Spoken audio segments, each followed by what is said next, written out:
Welcome in, everyone, to the Talking Kentucky post-game show. My name is Coleman Scott of Talking Kentucky, and I'm joined tonight by Brad Harvey of College Sportscast for our fourth edition of these Talking Kentucky post-game shows this season as the Cats get the win over Vanderbilt 45-28. They cover the 13.5-point spread, and the Cats are 4-0.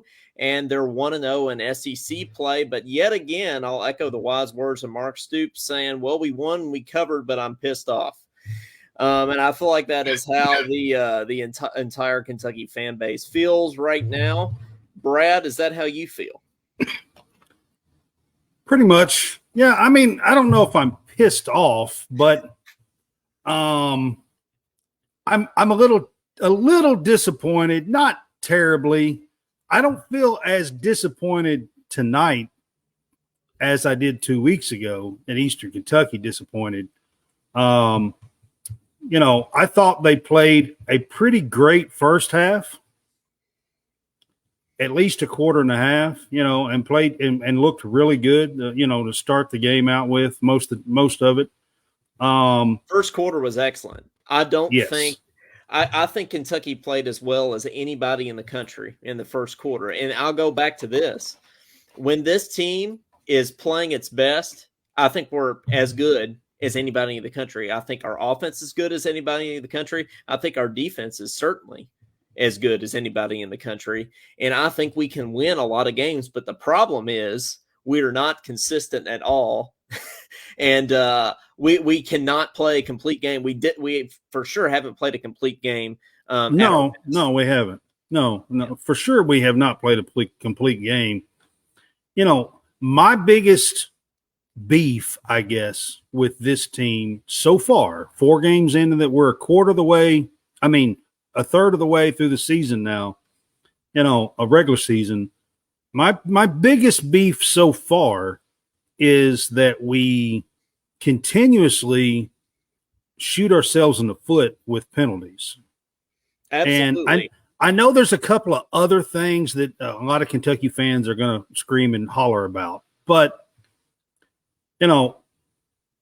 we'll get to it. I've got something to say about a later drive and we'll get to it. But, to start out the game, they looked really well. I loved the pick 6 in the first quarter. Maxwell Harrison, what a game from him. I mean, he got 2 of those. We're going to get into that. But, I mean, how many times you see one player get 2 pick 6s in one game? It doesn't happen a lot. And, I mean, he got one right off the bat in the first quarter. A great play. They actually the play kind of reminded me of the Devin Leary play from last week where he ducked a sack and everything and twisted out. And then he tried to make a play, and Marvin Harrison made a great play on the ball and, ran it back, 25, 30 yards, to the end zone, to the house. So, absolutely. It was a great play. And I'm sure we'll have that in the highlight probably. Oh, yeah. That we'll talk about. But, overall, if you're a Kentucky fan, 4-0 is a great, great start. It's where we should be. We're covering spreads. We've covered 3 out of the 4 spreads. The Eastern game is the only game that we did not. So that means we're doing better than even Vegas thinks that we're supposed to be doing. Yep. How do you pick that out of the first 4 games? If I asked you before the season, which one of these first 4 games you think Kentucky doesn't cover in? Yeah, it's Eastern, and that's Kentucky football for you, Right. And I think this game continues to kind of sum up this. And Wildcat Sports Talk did like a collab show with Talking Kentucky this Thursday, and Adam Webb kind of summed up the season so far as, and really Kentucky football in general as, man, that was awesome, but we look horrible. Right? Or, man, that was horrible, but that was awesome. That kind of thing is the season so far. But I don't, I'm not pissed off, and I don't think we're playing horrible. Horrible, we'd be 2-2 right now or something. You know what I mean? Right. That would be horrible, It would. So with the games that we've had, I mean, quite honestly, even one loss would not be good. Right. 2 losses would be horrible. Yes. Yeah. But we're 4-0. We're 4-0. Brad, and, I do think as a fan, you got to be happy with that. Oh, I think so. And Brad, I think that this was, and it wasn't a complete game, but I do think this was the most complete game out of the 4 that we played so far. I mean, wouldn't you agree with that? Probably. I mean, it felt like it. The offensive drives were there. We had 2 defensive, touchdowns today. So yes, there's some stuff that happened at least in the second half that I wasn't too fond of, to be honest with you. Oh, of course. Well, the whole thing of tripping on Eli Cox's foot and just fumbling snaps, and it's like, man, how do we go from looking amazing in the first quarter to looking like the worst football team? So there was a drive at the very end of the third quarter that ended up being the first of the fourth quarter. Okay. Mm-hmm. We wound up overcoming all of this. Okay. And it was an 88-yard drive that he hit Dane Key in the back of the end zone for a touchdown pass. Okay. And it was an 88-yard drive, but it was the most ugly beat yourself drive in football that you will ever see. They had 5 penalties on the same drive. On one drive, they overcame a 2nd and 21. They overcame a 2nd and 16. They overcame, I think it was like a 3rd and 18. They backed themselves up. I mean, holding penalties. Dane Key gets a personal foul after man, that just it's like we're beating Vanderbilt. We should be beating Vanderbilt. It's like, don't showboat against Vanderbilt. Like, guys, just shut up and get the sideline. I mean, he pats the defender on the head after and gets a personal foul. I mean, you can't do that stuff. It's just not discipline. It's not discipline football, and that's not even football. And that drive, I'm telling you, out of the whole game, if you go back and watch that drive, I mean, it was great, but damn, it was ugly.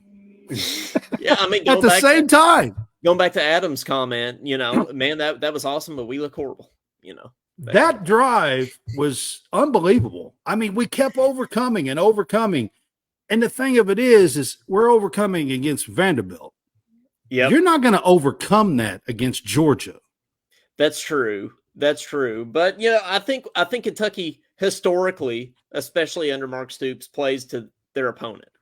I mean, I think that's true. I mean, that's my word. Best. We're not overcoming that against Alabama. We're not overcoming that against Tennessee. We may not overcome that against Missouri or South Carolina. No, I know. And I'm just being honest. We can't have a drive that looks like that against those teams. No. Because we will not overcome those things. We had probably 4 or 5 plays in that one drive that was tackles for loss. We had 5 penalties. I mean, it was just, but the odd thing is they overcame every single one of them and drove 88 yards and had a 22-yard great catch in the back of the end zone. Clyde said Florida might be a problem for us. Yeah, and I think Florida is better defensively than people think. Than we first thought at the beginning of the season. I think their front four is definitely probably going to be one of the best front 4 that we've probably faced so far. Mm-hmm. And I think of all the game, I think this might have been the offensive line's worst game today, honestly, and that concerns me. Yeah, that absolutely. Me a lot. So the 2 things that from this, 3 that I would say from this game that concerns me. Is I already said, beating ourselves with the penalties, the offensive line. And then my third thing would be some of the drops. Because this is now, I said this Coleman, didn't I say this like 2 or 3 weeks ago that we had a bunch of drops and, this is now a theme. I'm saying this every week, and some of the drops concerned me a little bit as well. I thought our wide receiver room was going to be really, really good, and they're good. I'm just not sure if they're really, really good. You know what I mean? Yeah, and I thought that all probably of Devin Leary's mishaps in the first few non-conference games were probably on the receivers because of the drops, or probably them going and running bad routes. But I think some of it was on Leary today. I mean, I saw some bad throws from Leary today. I mean, he just straight up overthrew some people. He made some bad decisions. Like the first interception he threw was like, man, why are you doing that? You'd thrown into double coverage for no reason. And the other one that was an interception, he just threw it into the middle of the, pack of Vanderbilt players. And it's like, why are you doing that, man? I know you don't want to take the sack, but you can't just, I wouldn't expect that coming from an experienced quarterback like him. So especially a guy who has, I'm going to give y'all a stat. Okay. This guy has never thrown for more than 5 interceptions in a season. Now, he was hurt in 2 of those seasons, okay? So he didn't finish. He only played 4 games in one season and 6 in the other. But he played a complete season, 12 games in another season. He only had 5 picks. Guess how many picks he has through 4 games at Kentucky? He's got 5. Exactly. He's got 5. And that's, like I said, that's concerning. Yeah. Absolutely. So, but, and that's how I would sum up the game today. The good was our best that we've seen. The bad was the worst that we've seen. It was good to see Juton McClain get some really good runs. I thought Demi had some really good runs, had 2 or 3 of them, probably 3 really good runs called back. Mm-hmm. The holding, do you think that the holding penalties, like, really, I feel like we get a bad deal on those. I feel like anytime we do anything good, we get holding called on us. Do you think that I'm telling you, man, we have had so many good run plays called back so far this year. It's unbelievable. I mean, do you really think, I feel like sometimes they can call holding on every play. I really do. I know Kentucky fans get a bad rap for saying the refs are out to get us, but do you think the refs are out to get us on some of these holding calls? I don't know. I'm going to tell you, the worst call of the game by far was they called a pass interference on Hairston. Yeah, that was not pass interference. Where Shipley, this is where, it put him on the 2-yard line because it was in the back of the end zone. And the pass literally hit him in the hands, and he made a great play on the ball and knocked it loose. Mm-hmm. And that was an atrocious, just an atrocious call in the back of the end zone. It was to me too. Yeah. That was a horrendous call. It really was. That was the worst call in the game, if you ask me. Oh, I think it was too. Because Hairston had an absolute excellent game and made a fantastic play on that, because they were going at him today. They were all day long. They went at Hairston all day long. And for the most part, he showed them, you can't do this to me. I'm going to win. And I didn't even know who that kid was before the season started. But he's the best. He's been the best defensive player. I thought the start of the defense this year is going to be J.J. Weaver, who has honestly done nothing this year so far. Yeah. So Hairston looked really. What I liked about Hairston today is they challenged him. Mm-hmm. Play after play, they challenged him, and he stepped up to the plate. Not only making plays like that, he had 2 pick sixes. And like when they were challenging him. When's the last time you heard of anybody on any team get 2 pick sixes in one game? But let's go through some highlights here. First, we got Juton McClain with the long run for the touchdown. And Brad, I feel like he needs to get more touches because this is a nice run. He had some really good runs today. And like I said, so did Demi and so did Davis. So we got 3 pretty good backs. We do. Juton McClain with the big run and score here.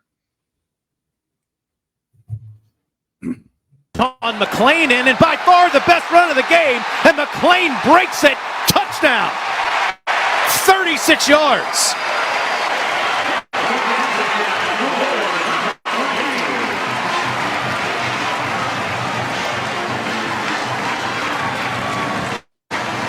Well, Vandy bottled up the old Commodore Ray Davis, but no answer for Juton McLean on his first run of the game. So watch, Ethan Barr is going to break this away, and you'll see a big hole open up right here in the middle. So you've got an unfit gap. Look at that, easy. That's a clean read for Juton McLean. He's up in the line of scrimmage. Right. I mean, I feel like he's more explosive than Ray Davis. And I just feel like he complements Ray Davis. And I thought Ray Davis would be more of a power back that would resemble like Benny Snell or Chris Rodriguez. But honestly, he's not that either. I don't know if that's on the O-line or what, but I feel like we can't get anything going just handing it off to a power back like we used to with Benny Snell. I mean, it used to be guaranteed with him and Chris Rodriguez, like 4 or 5 yards guaranteed, bare minimum. And but now I think we were getting a whole lot of push on that offensive line back then too. Yeah, which really helped. That definitely did help. That definitely did. When you get a 3-yard push on the offensive line, that helps you get that 5 yards. Yes, it does. Power back. And then we had the first of two. But McLean had some really good runs today and looked good. I actually think he was the leading rusher of the game today, I believe. I believe he was too. And, I think, like I said, we just need to kind of spread the love in the running back room a little bit more and not try to force feed it to anybody. But then we had the first, as we said, of 2 Maxwell Hairston pick sixes here, which was an electric way to start the game here. So Maxwell Hairston. Hardline to move the chains, eludes the pressure, and picks it off! A pick 6! He eluded the sacks, but Max Hairston's there to take it to the house, 29 yards.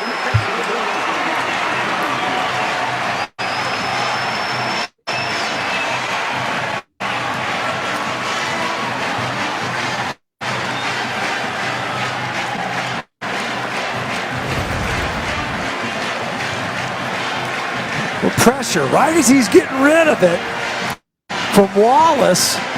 Swan did a great job of staying alive, and Hairston is given a gift. We saw this. Yeah, it was a gift. He just threw it right to him. And Clyde says here in the comments, home game on the road. Yes, it was. It always is at Vanderbilt. But Brad, that stadium, that with all the construction and everything. Yeah, I don't know. The tent, locker room. I don't know. I don't know what they were even thinking. Like, seriously. Scoreboards on a crane. It's like, it's pretty bad. Yeah, the locker room is literally a tent, literally for the away team. Literally, that's what it is. Maggie Davis, they have a crane. They have a crane holding up the scoreboard. Yeah. Maggie Davis posted the video that the tent was air conditioning at least. So you don't have a bunch of smelly, sweaty football players in there. And I want to correct something. So I said that McLean was the leading rusher today. I forgot Davis had a 40-yard run late in the game, fourth quarter there, about it, and he had 78 and McLean had 64. So, but McLean led in rushing most of the day. Most of the game. Yeah. But Ray Davis is somebody, at the goal line that we can count on to power it in, kind of like Benny Snell, kind of like Chris Rodriguez, and he did exactly that. For the Cats' 3rd touchdown of the day. That was one of 2 touchdowns for Ray Davis. All in the first quarter. Now on the 2nd and goal, Davis left side. Extra effort, touchdown.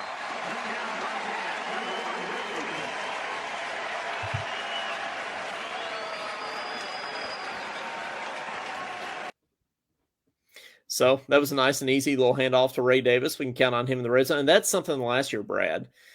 In the red zone, we just sucked last year. Yeah, we wasn't real good at it. Yeah. So we wasn't real good at it. So I mean, that's huge. Being able to take those field goals from last year, and sometimes we couldn't even count on field goals to be a thing, and turn them into touchdowns. But our field goal kicker this year is Mr. Consistent. Has he missed anything yet? I don't think not he's yet. Single. Knock on. Yeah, knock on wood. Something. Yeah, I don't have wood next to me. I got metal. Yeah, we'll just knock on our heads, knock on wood and everything. But hopefully we don't jinx that and miss a field goal to lose to Florida or something next week. So let's just knock on wood again there. And then we've got a lot of highlights today because it was a high score. So which is a good thing. But then we had I think after that Ray Davis touchdown, Brad, was when things kind of went south. And by kind of went south, I mean they really went south, right? That middle 8 is so important to a football game. And you mentioned penalties. We didn't have a single penalty before about 4 minutes left. So right in the second quarter. In the second quarter, right, getting into that middle 8 there. Yeah, they played clean for a while, and then all of a sudden, I mean, I'm telling you, it was driven. It's just crazy. But again, it was driven by penalties and by shooting ourselves in the foot, right? And that was sort of an iffy call. You said that it was a questionable call with the Maxwell Harrison pass interference, but that was terrible. I can't remember who it was. It's number 11 on the defense. I can't really remember who that is. I don't know if you do off the top of your head, but they called a late hit on him, and it wasn't, honestly. I mean, he got there a little late, but I mean, could have gone either way, honestly. Right. But that was the start of a string of bad penalties from the defense, which led to Vanderbilt in the last 4 minutes of the second quarter scoring 10 points and cutting our 24-0 lead, right to 10 or to 14 because they scored 10 points. So right before the half, which gave football's a game of momentum. Right. And gave all the momentum to Vandy there going into the halftime. But in the third quarter, De'Aaron Jackson got an interception, which was much needed. Speaking of momentum, that gave Kentucky the momentum once again. So that was big for the Cats to be able to open things back up. For Swan, and throws into coverage and throws it to Kentucky's De'Aaron Jackson. Jackson laterals the football. There are flags down on the field. Andrew Phillips has the ball now, and he's inside the 25, down to the 21. Let's see, it could be a block. And I like that little dump off pass there. That was smooth. I was like, ooh, you don't see that from the Cats very often. Making little clutch plays like that. So that was much needed to get our momentum back in the right direction on Kentucky's side. And then we had the second Ray Davis goal line touchdown of the day to put the Cats back on top of the scoring momentum as well. So Ray Davis with his second touchdown of the day here. Again, straight ahead, Davis, touchdown. His second today.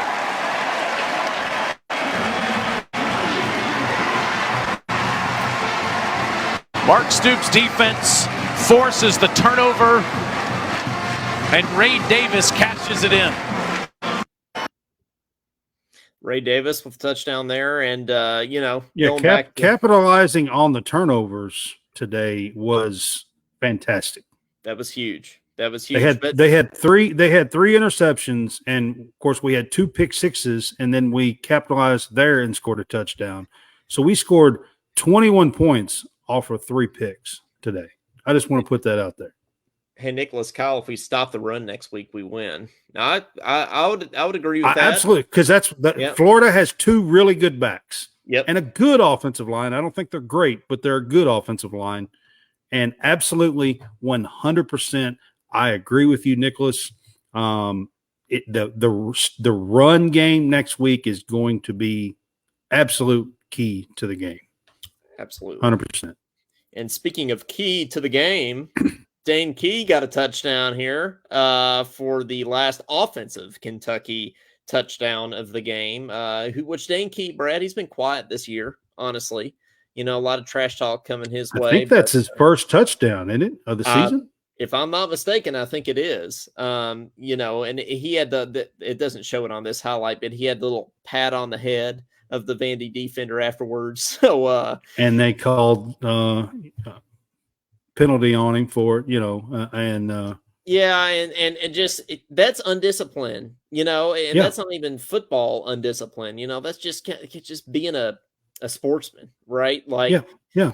I mean, it's Vanderbilt. It's one thing if we're like catching TDs on people's heads when we're playing Tennessee or Georgia or something like that, but it's Vanderbilt. We're supposed to catch TDs on their head. So, like, well, I mean, it's a great catch, and Dane Key is really good at going up and over top of people and grabbing those plays. He's done it before. He's really good at it. He makes great catches doing this.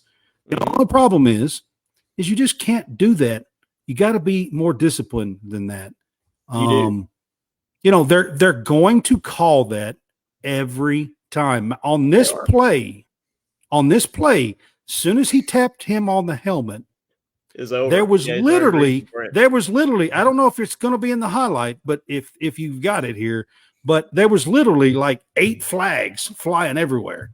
As soon as he done it. It's on the highlight. Actually, I think they tried to cut that one off. The Kentucky people tried to, not. But I don't know if it's in the highlight, but if you go back and watch, there's flags flying everywhere. Like, oh, wow, what happened? I didn't see it at first.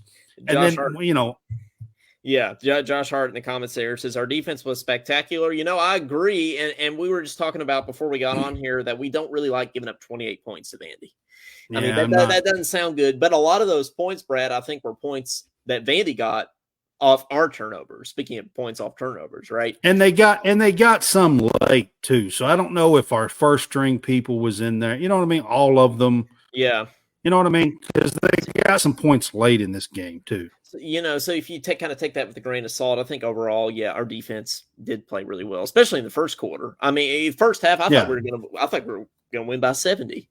I mean, it was just I thought we were gonna run them out of there, and then in true Kentucky football fashion, we took the foot off the gas. Let's see. Yeah, Dane Key, going back to the Dane Key talk here. Dane Key with his first touchdown of the season, if we're not mistaken here. So. And it's going to pay off with a. Oh man, did it cut off there? Yeah, they really didn't show that. they had to cut it off early to not show the not show the pat on the head. Yeah, but, as soon as he done it, I'm telling you, there were flags everywhere. I was like, what in the world? Yeah. But that was a spectacular catch. So I was sure that he didn't get his foot down in bounds. And then they showed the slow motion replay. I was like, man, he did get it. So I mean, it was a great catch. Going over top, and he literally got it off the top of the guy's head. you just can't pat. But you can't pat him on the head, right? So, but then we our last scoring play of the game, Maxwell Hairston closing out a monster game with his second pick six, and just what a monster season he's having! What a monster game! He had a really good game last game as well. If you guys didn't notice. Yeah. Oh no, I noticed. That's for sure. I noticed. That's for sure. But Maxwell Harrison with his second pick six of the day here. So Swan intercepted. It's Hairston again off the carom. Is he going to do it again? Another pick six.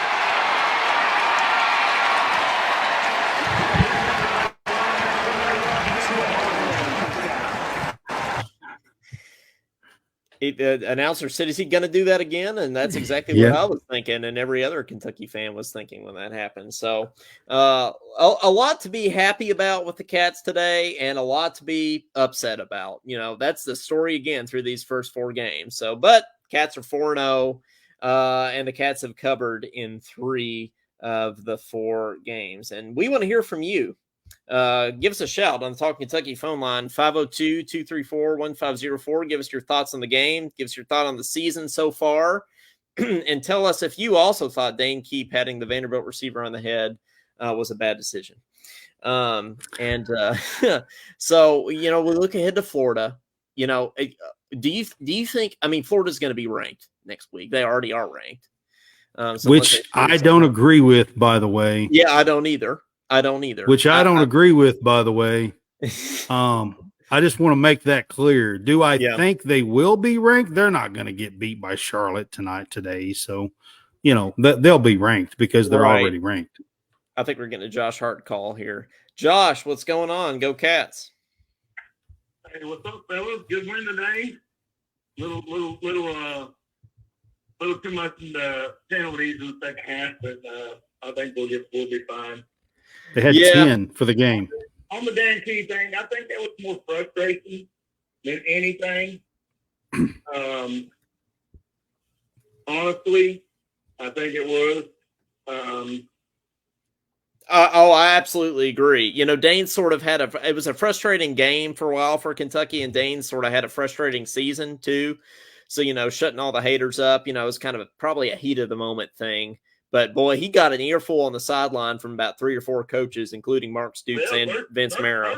First, Vince Marrow got him. Yeah. And then Stoops got him. So, I mean, he got hammered.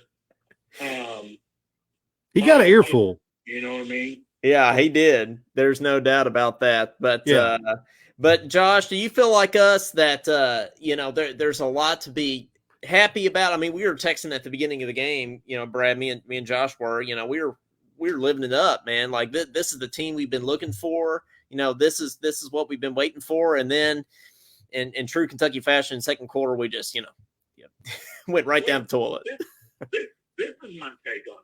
Anytime we can put 45 points on the board, I'm going to be very, very happy with that. Yep. Defensive point, offensive point, or special team point. Punt returns, kick returns, whatever. We put 45 on the board every game, we can beat anybody. I completely agree with you. And do we need to clean some things up? Of course. Yeah, well, I was talking early in the show. When we're playing our best on both offense and defensive side of the ball, I think we play as well as anybody else in the country. I mean, I think I don't like us giving up 28 points today. That's one of my beefs today. I don't think Vandy is a team that we should give up 28 points to. No, I don't think so in any capacity, even late game. I mean, that late game touchdown should have gotten them to 21, maybe not to 28, if you give up a late game touchdown like that. But you're right, Josh. No, I think you're absolutely right. The last touchdown was just a trash touchdown. Because we gave it up? No, of course not. It was 4th down. We should have stopped them. And I know Stoops wasn't happy about that because that's why they called the timeout. Mm-hmm. He told them, don't let them score. I guarantee he said, don't let them score. And they scored. So that is very disappointing because we just came out of a timeout on that play. Yeah. Like, and people, we didn't make that last touchdown again. Yeah, no, you're exactly right. And people say, that Mark Stoops, takes his foot off the gas. I don't know that it's Mark Stoops. I think we just started having stupid penalties.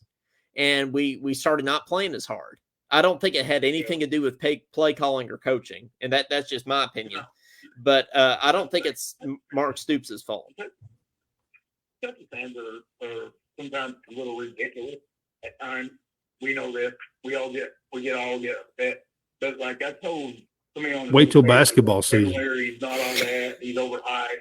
I'm like, well, 4 games in, maybe he's still working some teams out. I mean, he didn't have the best game in the world, but he didn't have the worst game in the world either.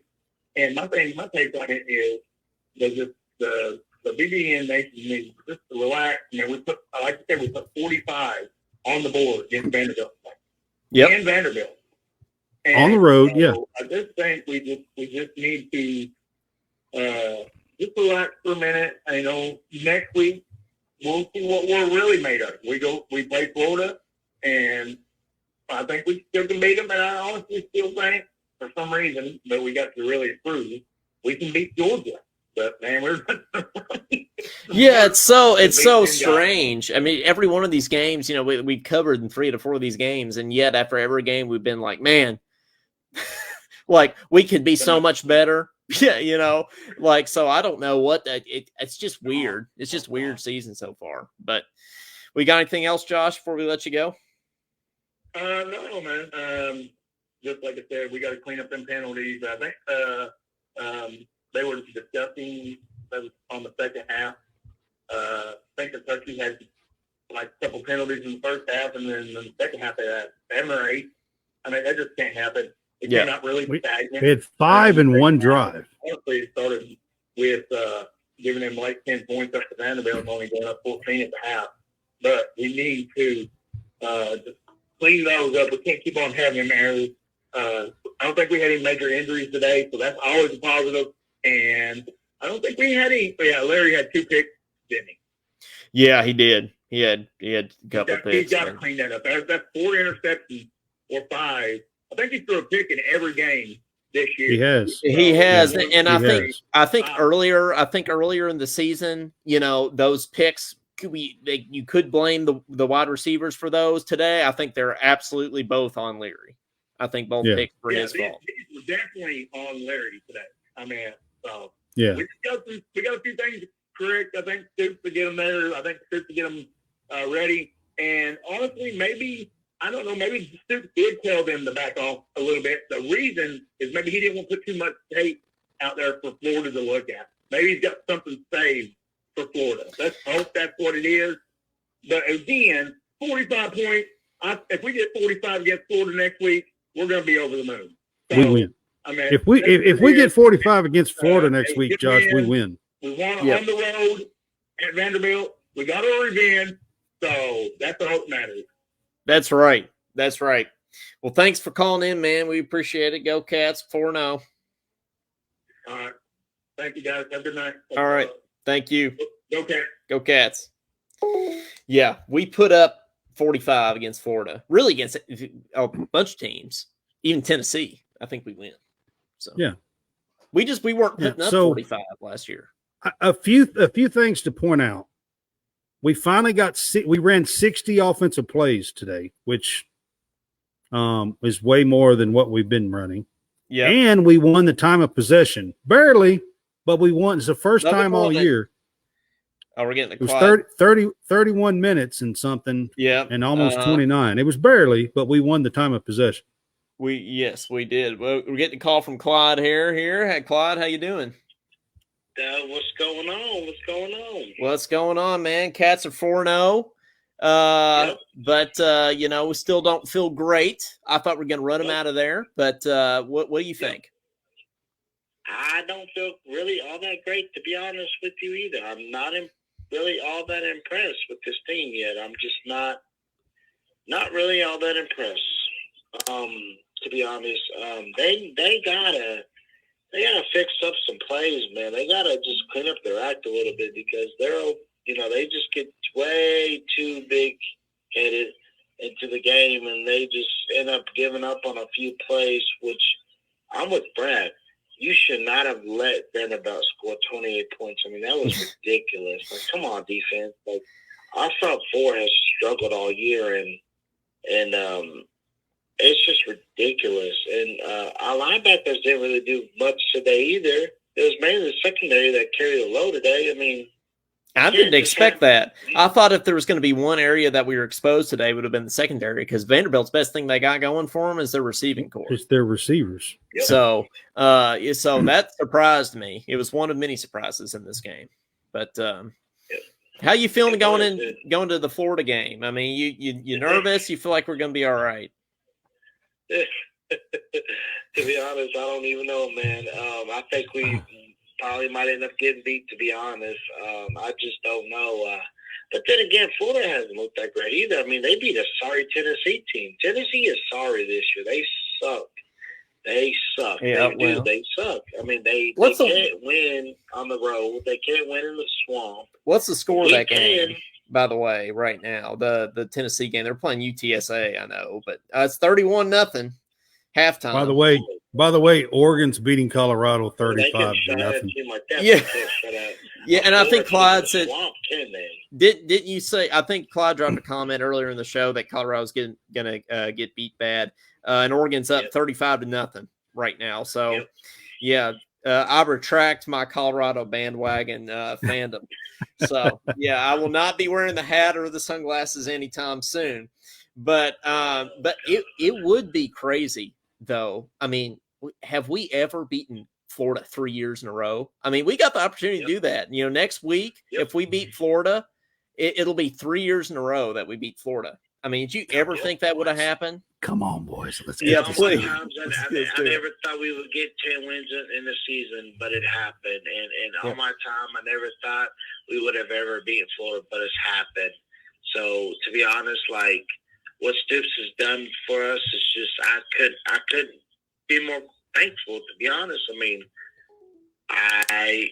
and right now there's talks about him going to Michigan State and Dion coming here. And I'm like, what is going on? Like, what are you all He's not going about? to Michigan State. Like, just shut up with all that crap because I'm tired of it.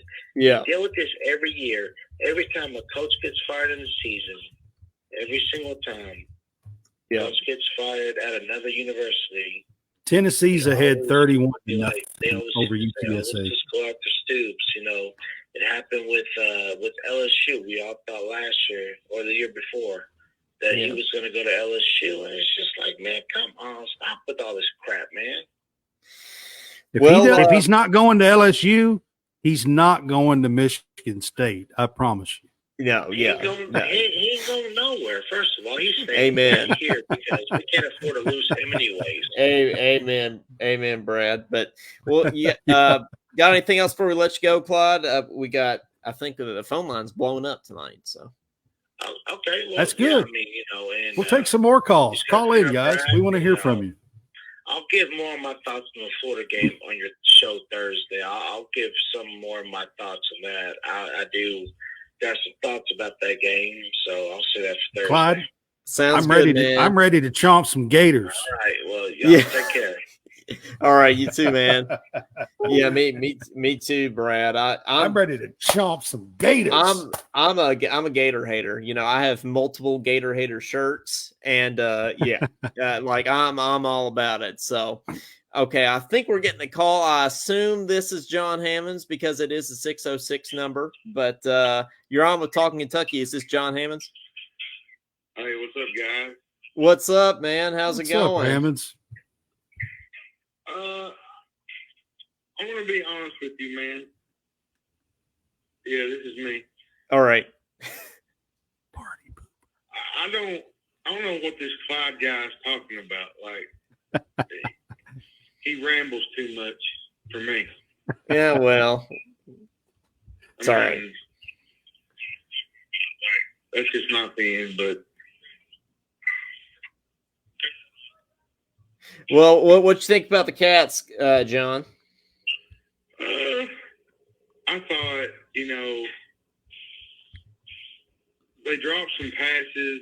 You know, they had some offensive line issues. They had the incident where Eli Cox, you know, stepped over Devin Leary's foot. There was just a lot of mix-ups on the offensive line, and you know, Vandy at times was pushing them off the ball, and that should not be happening. And I'll say this going forward, that if you cannot block any better than what you did today, going forward against teams like Florida and Georgia, you're not going to win those battles. And you know, like today, we was in the red zone a couple of times and we didn't score, and you can't do that against teams like Florida next week where you have mistakes in the red zone, because Florida will take advantage of that stuff, unlike what Vandy will do. Because Florida is on a different level than Vanderbilt is. So that was my biggest concern, and I felt like Leary overthrew some balls today that he normally makes. He didn't throw the ball very well. I think he's still rusty after being out 2 years from injury. Yeah, that hurt him a lot. Yeah. But I thought the defense played really well, and you know, I thought the front four played decent. I mean, to me, they did. I thought they pressured AJ Swan a little bit, made him force some throws. He threw two pick sixes to Maxwell Harrison. Yep. Maxwell Harrison is an absolute stud. He is. And John, did you think that he was going to be that good going into the season? Because I didn't. I was pleasantly surprised at how good this kid is. I really didn't, but I knew he had potential, and I knew he was growing into his own. This defense is really, really good. And, they challenged him today too. Today, the 3-star that picked Kentucky over LSU. He's a big factor for next year's class. Right. Yeah. So, going forward, I think the defense is okay, especially in the next couple of years. I think what they need to do, they need to get some running backs.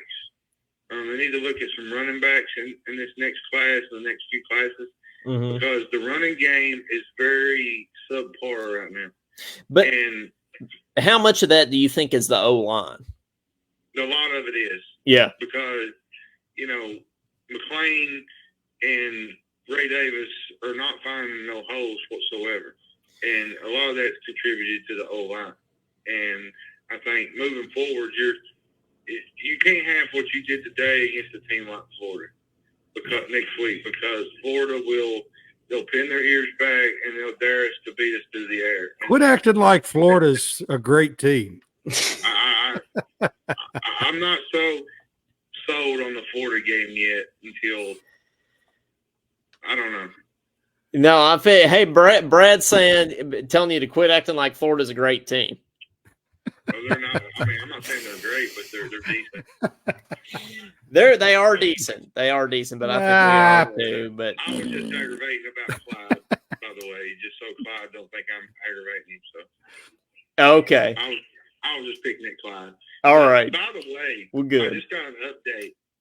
Oregon has 42-pieced Dion. They're 42 points, and it's still 9 minutes left in the guys. He has one of the worst defenses in the country. Look it up.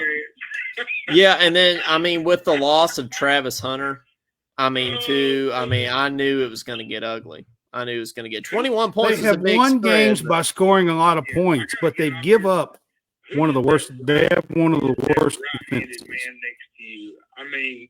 You let anybody on your show. You let anybody join. Talking Kentucky. Hey, I will. Come on now. I know.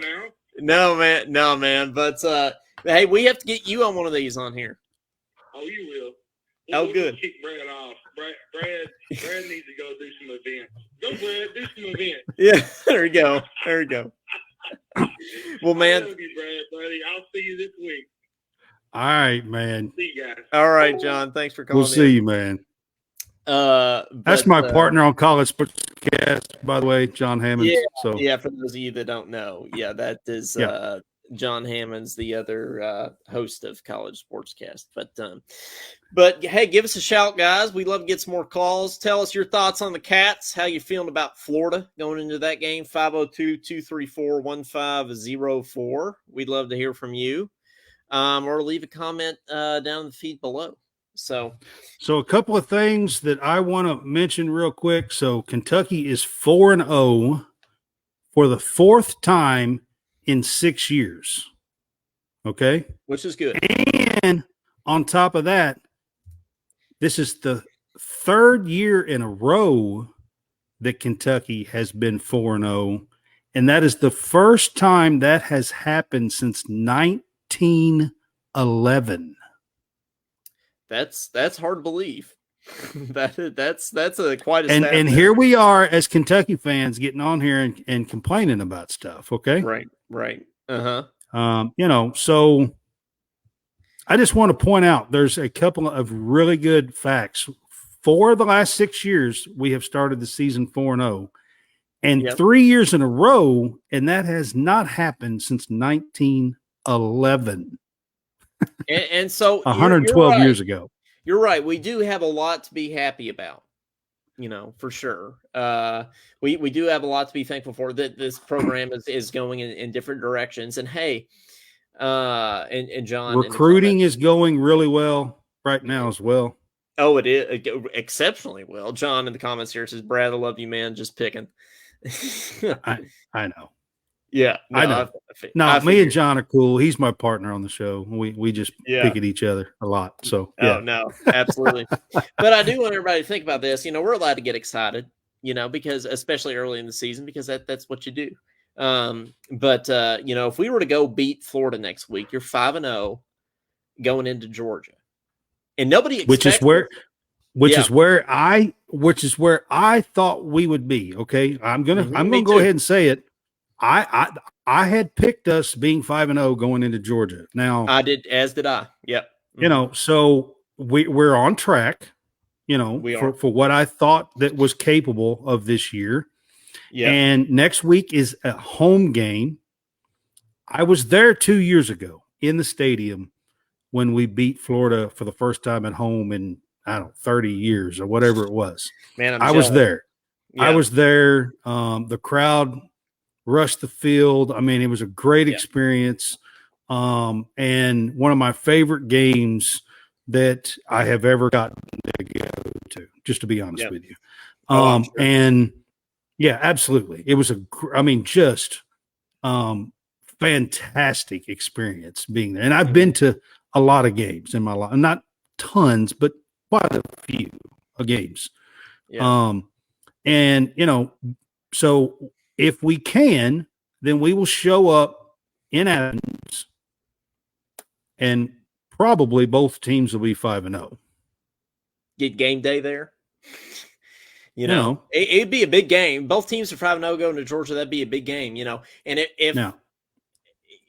go ahead. Now, we do have a challenge next week. I'm not going to sit here and act like that we're going to stomp all over Florida or nothing like that. But, however, do I think that we have the team to beat them at home? I certainly do. And I expect it, to be honest with you. I don't know what the line's going to be on this game yet because it's a home game. Now they got Florida ranked. I'm not exactly sure what the line's going to be, but I feel like Kentucky should be favored by 2.5 or 3. Yeah, at home, I think it's about even, and I think Kentucky gets the 3 points. I think you will see the line somewhere around 2 to 3 in Kentucky's favor. That's what I think. I would agree with that this week.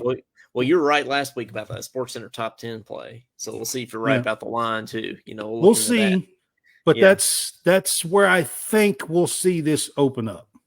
Yeah, the line. I absolutely agree. But you're 5-0. If you beat Florida next week, you're 5-0 going into Georgia. Nobody expects to win that game. Nobody expects you to win that game. So if you lose that game, it's like, okay, fine.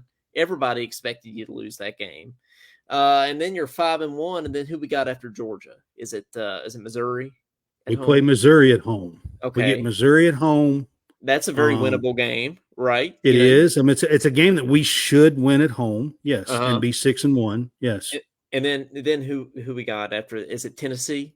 I think we have a bye week, and then Tennessee. Yeah, well, I've got it up here. Yeah, you're right. It's a bye week. I've got it up here. We have a bye week, and then it's Tennessee. The bye week, and then it's Tennessee. You get Tennessee at home, and I don't think Tennessee is as good. I know they're blowing out UTSA, but who cares? If you beat Florida, depending on how you play against Florida, you got to think that we can play well against Tennessee too. Then you go to Starkville, which is a tough place that we usually don't play well in Starkville for some reason. We never play well in Starkville. I mean, it's just a place that we over the last 15 years, we usually don't play well in Starkville. Yeah. No, we don't. But, Caden and I might be going to that game, so we'll be sure that we play well. And then you get Alabama, the other one of the big 2 Georgia and Alabama games. So, if you drop that one, nobody really cares. South Carolina on the road will be tougher than people think. And then I think we still beat Louisville at home. So, I mean, you're in a good position. It's there for the taking. And this Florida game is a very, very key game to have that special season that we all would like to see. Well, you look at Florida, you look at Missouri, and you look at Tennessee. Really, I think Florida, Missouri, Tennessee. If you were to win all 3 of those games, I mean, it'd be a special season, right? Those are kind of the big 3 games there. So, and we got 2 tough road games: Mississippi State and South Carolina late in the season. Yep. Tough SEC road games. And we'll see. I mean, I really don't think this Mississippi State team is that great of a team right now. Mm-hmm. No, but it's just a place that we have not historically for the last 15 years we have not played well in Starkville? No, we absolutely have not there. But which, by the way, yeah, I have a friend that teaches at Mississippi State. I mentioned this on our show with Wildcat Sports Talk. Did you know that the original live Bulldog mascot is buried under the 50-yard line of the football field? I did not know. So maybe it's haunted by the Bulldog. Maybe that's why we don't play well there. I mean, it could be. We really do not. I mean, I can't honestly. There's probably not one game in Starkville, but maybe one of the last like 7 or 8 games that we actually have played halfway decent at. John says it's a house of horrors here. It absolutely is. Hey, I wanted to give a shout out to my neighbor growing up and former high school basketball teammate Michael Clark. Was driving the lead helicopter in the flyover at the Vanderbilt game today. His name is Michael Clark, and his mom, Susan Clark, who is still my neighbor back home, was there today, and super proud of Michael, and just wanted to give him a shout out and say thanks for your service, Michael. And I think I even have a little video here of the flyover itself. I do, in fact. So this is a little video from live in the stadium that his mom took of the flyover during the national anthem today. So I just wanted to give Michael a little screen time here.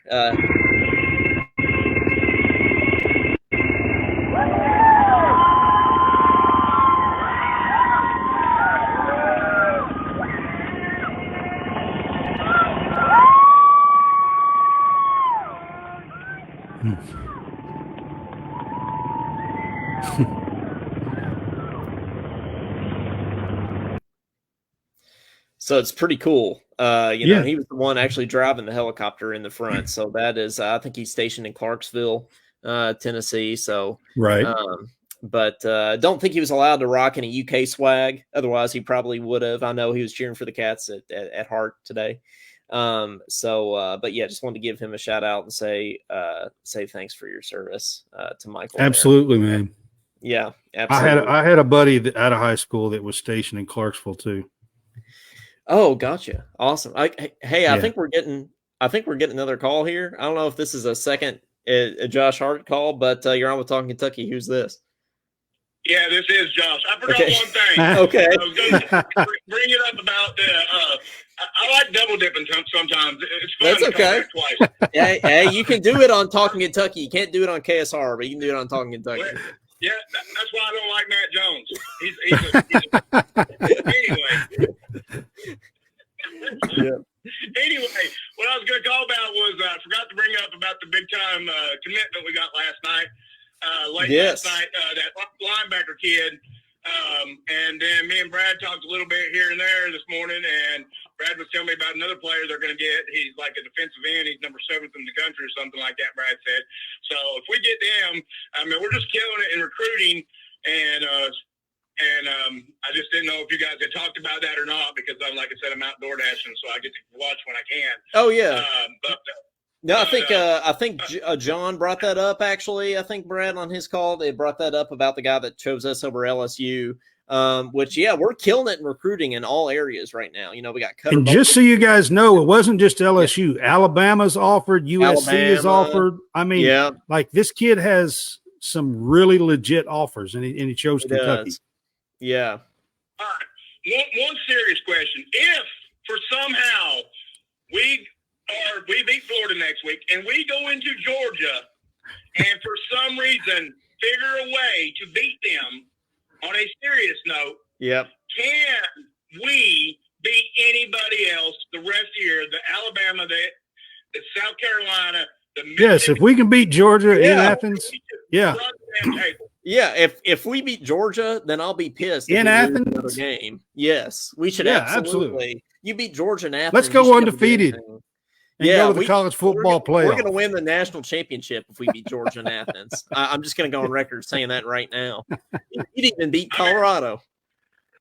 I'll tell you what, if we beat Florida next week, and that's not going to be a blowout, but if we win by a touchdown, I'll be happy. And if we go to Georgia and beat Georgia by 3 points, then they better start talking about us. And they better show Kentucky some respect. Yeah, honestly, they better. Earned it. Well, and at this point, through these 4 games, these are the 4 games that we were like, everybody thought we were supposed to win, right? Were these first 4 games. And Kentucky fans thought we would, blow all these guys out, right? So now, going forward, I don't care how we win games. Do not care how we win it. I just care that we win. I don't care how it's done. Yes. Yeah, I don't either. Yep. We can kick 7 field goals and beat somebody, and I don't. Yeah, that's fine with me. Yep, that's fine. Well, thanks, Josh, for the second call. We appreciate it. Yeah, no problem. But I just forgot about the linebacker kid, I think he's linebacker. But he was. We're just, like I said, we're killing it recruiting. If we get that defensive end Brad was talking about, and there's so many schools after that kid. If we land him, that just shows you the direction that Mark Stoops has the program going. Yep. My fingers are crossed, Josh, on that one. Well, we may as well. Yes. Yeah, I completely agree. Well, and Josh, thanks for the double dip. We appreciate it. All right. Nope, no double dipping, Josh. Go Cats. Yes, go Cats. Claude says, should I call again in the comments? Yeah, I think we'll limit it to, I don't want to Matt Jones anybody, but we'll probably limit it to one double dip per show here, probably, I think. And there's a lot of great games to get to. I got to get back. There is. So Florida State pulled it out in overtime over Clemson today at Clemson.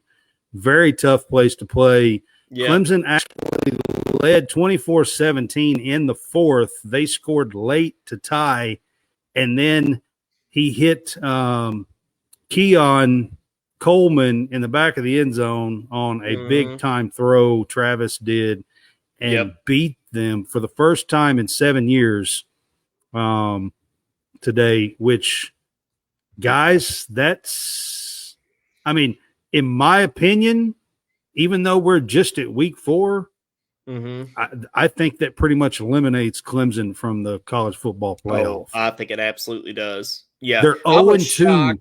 They're 0-2 in the ACC. They lost to Duke and Florida State. Yeah. Yeah, I know. Who would have thought that would have been the start to the season there? No, absolutely. Yeah. This Arkansas LSU game, if you don't know, and you're listening, I'm a graduate student at LSU, so I'm down here in Baton Rouge. It hasn't started yet, has it? No, it starts at like 6 or 6:30 or something like that. But the tailgate, I went out for a run this morning around campus. It went for a 2-mile run before the they started tailgating at 7 o'clock this morning. Oh yeah, well listen, like you can't get around on a game day in Baton Rouge. The whole campus shuts down. Yeah. You cannot you can't even drive. You can't go anywhere. Right. And it's literally not possible. So you better go to the grocery, whatever you need to do earlier in the week, because you can't get around Baton Rouge. Because 102,000 extra people come to the city, for the game. So it's pretty insane. So, but some of these tailgate setups, man, at LSU, people got inflatable couches, big TVs. The food is unbelievable. These big pots of gumbo. Oh, the Cajun food, crawfish. I envy you. You have no idea. I lived in the Gulf for 5.5 years, and that Cajun food, man, I'm going to need you to bring me some, Coleman. Seriously. Well, that's fine. Yeah, no, absolutely. You could just walk around to these tailgates, people hand you food, beer, whatever, it's just, even if you're wearing a Kentucky shirt. So I can do beer, but I can't get that authentic Cajun food like that.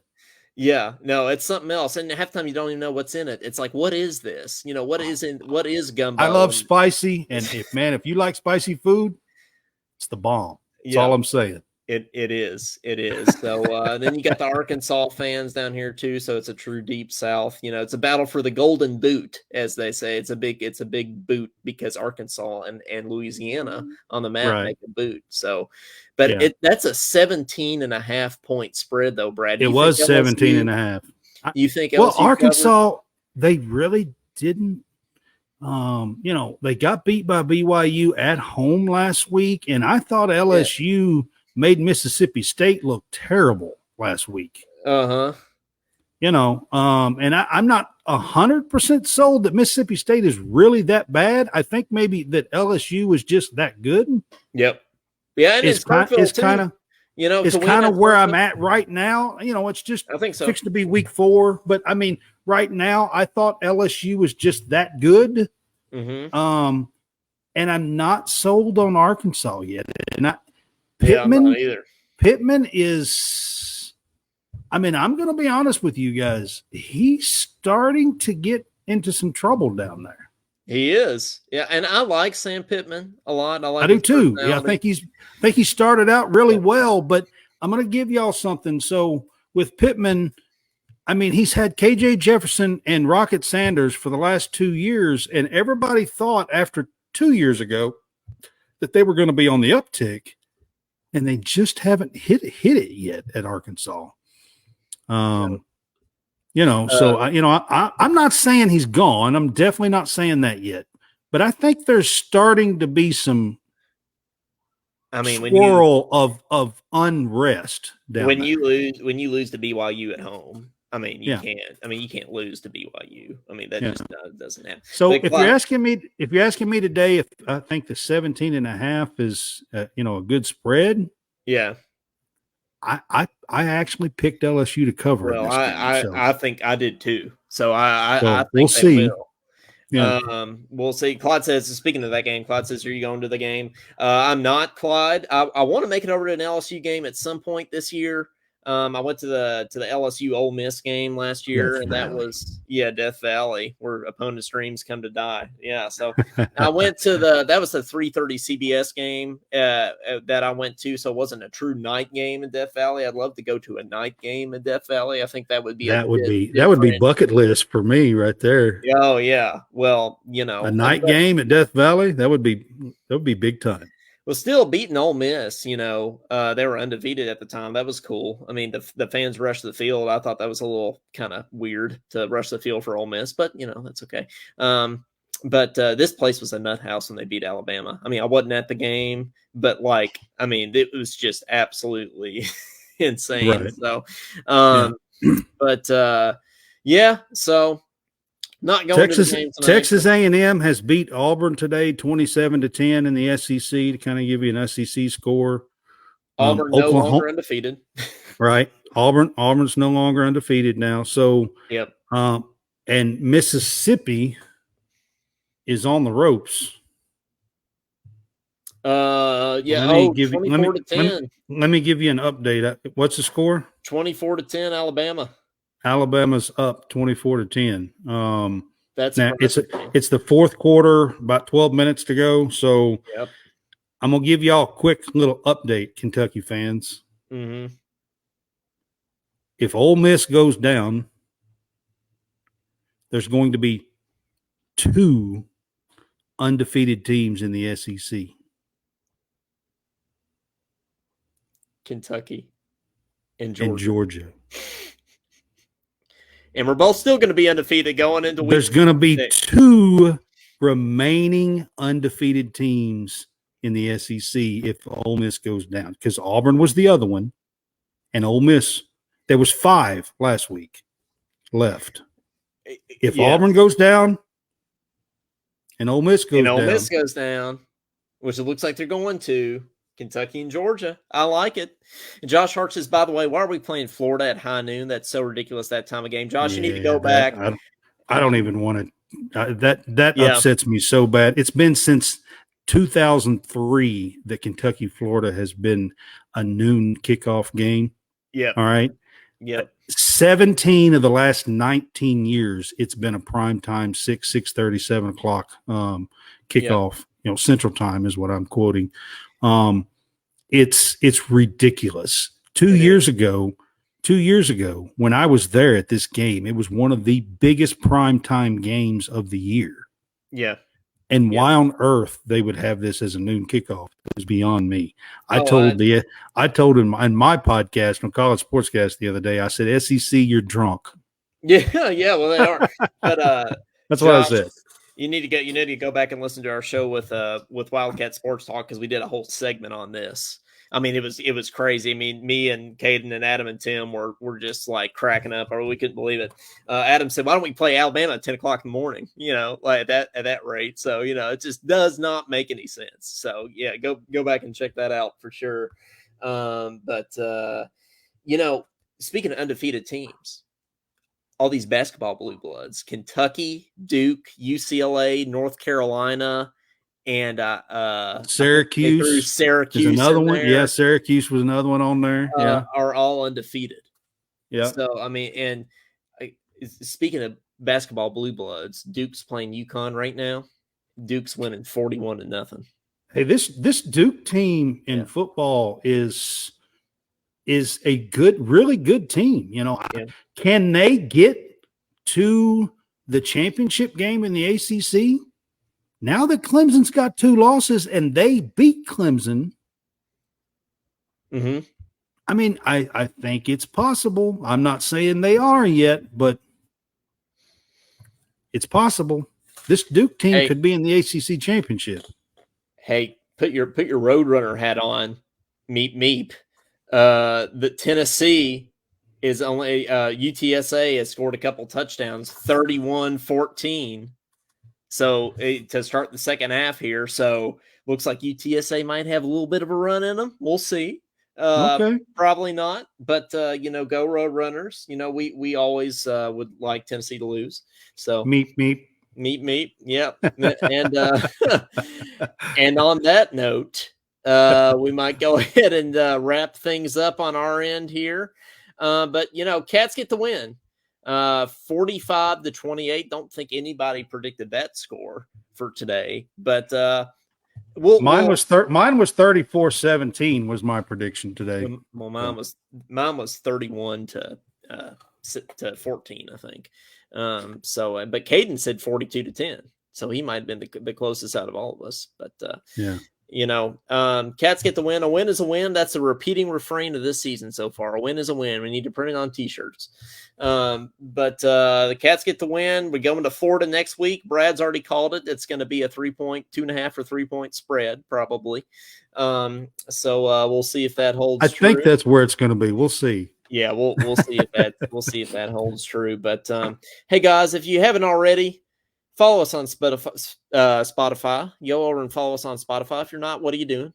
Go over and follow us on Spotify. And then give us a 5-star rating on Spotify too. And if you aren't following Brad's podcast, College Sportscast, what are you doing? Go follow it on Spotify and all the things and rate it 5 stars as well. That the rating podcast, that really helps. It does. We say that. But it really does. So go rate us. That would really help us out there.